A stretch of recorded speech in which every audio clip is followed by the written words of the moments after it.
നടൻ കൃഷ്ണകുമാറിന്റെ മകളും യൂട്യൂബറുമായ ദിയ കൃഷ്ണ കുഞ്ഞിനെ വരവേറ്റ നിമിഷങ്ങൾ ഇപ്പോൾ സോഷ്യൽ മീഡിയയിൽ ട്രെൻഡിങ് ആണല്ലോ. ഈ വീഡിയോ പോസ്റ്റ് ചെയ്ത് 21 മണിക്കൂറിനുള്ളിൽ തന്നെ 5 മില്യൺ കാഴ്ചക്കാരാണ്, അതായത് 50 ലക്ഷം പേരാണ് ആ വീഡിയോ കണ്ടിരിക്കുന്നത്. ശനിയാഴ്ചയാണ് കുഞ്ഞിന് ദിയ ജന്മം നൽകിയത്. നിയോം അശ്വിൻ കൃഷ്ണ എന്നാണ് കുഞ്ഞിൻ്റെ പേര്. കുടുംബത്തോടൊപ്പമാണ് പുതിയ അതിഥിയെ ദിയ വരവേറ്റത്. നമ്മുടെ മാറുന്ന മലയാളിയുടെ ഒരു പൊതുബോധം ആണ് നമ്മൾ ഇതിലൂടെ കാണേണ്ടത്. മാത്രമല്ല ഈ കാഴ്ച വളരെയധികം സന്തോഷവും പോസിറ്റിവിറ്റിയും ഒക്കെ നൽകുന്നതുമാണ്. നമുക്കിപ്പം തിരുവനന്തപുരത്ത് നിന്ന് അഞ്ജു ജയപ്രകാശ് ചേരുന്നുണ്ട്. അഞ്ജുവിന് ഓർമ്മ കാണും, പണ്ട് 2013 ബ്ലെസ്സി സംവിധാനം ചെയ്ത കളിമണ്ണ് എന്ന് പറയുന്നൊരു സിനിമ. ആ സിനിമയുടെ ഒരേ ഒരു ആകർഷക ഘടകം തന്നെ അതിൻ്റെ നായിക ശ്വേതാ മേനോൻ യഥാർത്ഥ പ്രസവ രംഗം ചിത്രീകരിച്ചു എന്നത് മാത്രമായിരുന്നു. അന്ന് ആ സിനിമ, പ്രത്യേകിച്ച് ബ്ലെസ്സിയും ശ്വേതാ മേനോനും ഒക്കെ ഈ സംഭവത്തിൽ നേരിട്ടത് അതിഭീകരമായ സൈബർ ആക്രമണമൊക്കെ ആയിരുന്നു. ചാനലുകളിലെ പ്രൈം ടൈം ചർച്ച അടക്കം ഇതിനെക്കുറിച്ചൊക്കെ ആയിരുന്നു.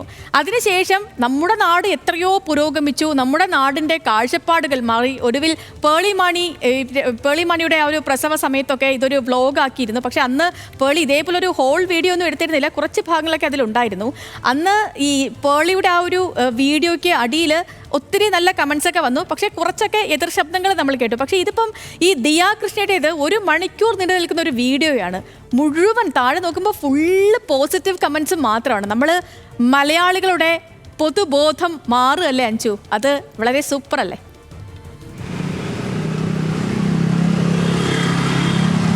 സേതു, ശരിയാണ്. കാരണം പക്ഷേ അന്നത് പ്രതിഷേധമായിരുന്നു, പിന്നീട് അത് അധിക്ഷേപമായി. വ്യക്തി അധിക്ഷേപത്തിൽ ഉൾപ്പെടെ ശ്വേതാ മേനോന് ഈ 12 വർഷങ്ങൾക്ക് മുമ്പ് അത് പഴിയായിട്ട് കേൾക്കേണ്ടി വന്നു. പക്ഷെ ഒന്ന് മാറി ചിന്തിച്ച് നോക്കിക്കഴിഞ്ഞാൽ അന്ന് ശ്വേതാ മേനോൻ്റെ സ്ഥാനത്ത് ഈ ദിയ കൃഷ്ണ ആയിരുന്നുവെങ്കിൽ ദിയ കൃഷ്ണയ്ക്ക് ഒരിക്കലും ഇതുപോലെ വീട്ടിലേക്ക് എന്തായിരിക്കും അവസ്ഥ?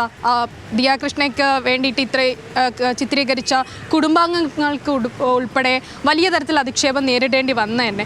ഒരു പക്ഷേ അത് പോസിറ്റീവായി ചർച്ച ചെയ്യാൻ ഇതുപോലെ എടുത്ത ഞാനും സേതുമൊക്കെ അന്ന് സൈബർ ആക്രമണങ്ങൾക്ക് വിധേയമാകേണ്ടി വന്നു. ഒരു പക്ഷേ അതിന് വിശദീകരണം നൽകാൻ വേണ്ടി RDXൽ സനീഷ് ചേട്ടനും അർഷൻ ചേട്ടനും വന്ന് പ്രസവത്തെക്കുറിച്ച് ഞങ്ങളുടെ അഭിപ്രായം ഇങ്ങനെ ആയിരുന്നു എന്ന് പറയേണ്ടി വന്നിരുന്ന ഒരു കാലഘട്ടം ഉണ്ടായിരുന്നു. പക്ഷേ കാലം മാറി കോലം മാറി എന്ന് പറയുന്ന പോലെ കാലം മാറി നമ്മുടെ ഓഡിയൻസും മാറിയിരിക്കുകയാണ്. നമ്മുടെ ഇതിനൊക്കെ ഒരു ഇപ്പോൾ maternity photoshoot, mother to be, ഒപ്പം ഡിവോഴ്സായ സംഭവങ്ങൾ ഉൾപ്പെടെ കേക്ക് കട്ട് ചെയ്ത് ആഘോഷിക്കുന്ന അങ്ങനെ സന്തോഷങ്ങൾ. ഇതാണ് എൻ്റെ സ്വകാര്യത എന്ന് ഞാൻ ചൂസ് ചെയ്യുന്നത്.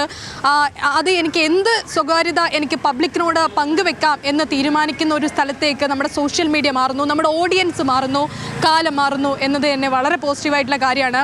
ഇപ്പം തന്നെ ഈ വീഡിയോ തന്നെ ഒരു ട്രെൻഡിങ് 1 ആയിട്ട് വന്നിരിക്കുകയാണ്. അത് കണ്ട ആളുകളുടെ അടിയിൽ വന്ന കമൻസ് മുഴുവൻ അത്രയാണ്, കരഞ്ഞുപോയി എന്നൊക്കെയാണ് കമൻസ് വന്നത്. പക്ഷെ അന്ന് ശ്വേതാ മേനോനോട് നമ്മുടെ ആ സമൂഹം കാണിച്ചിട്ടുണ്ടായിരുന്നത് എങ്ങനെ ഇത് കാണിക്കാൻ തോന്നി, ഇത് ഇത്രയും പ്രസവം ഇതുപോലെ ലൈവാക്കി അത് കാശിനു വേണ്ടി അങ്ങനെ ചെയ്തു എന്നുൾപ്പെടെ അങ്ങനെ പലതരത്തിലും ആ സ്ത്രീ നേരിടേണ്ടി വന്ന പ്രശ്നങ്ങൾ വളരെ വലുതായിരുന്നു. അതിൽ നിന്ന് പേളിമാണിയിലേക്ക് എത്തുകയാണെങ്കിൽ പേളിമാണിയുടേത് കുറച്ചുകൂടി, അതായത് പോസിറ്റീവും നെഗറ്റീവുമായിട്ട് കമൻറ്റുകൾ വരാൻ തുടങ്ങി എന്നുള്ളതാണ്.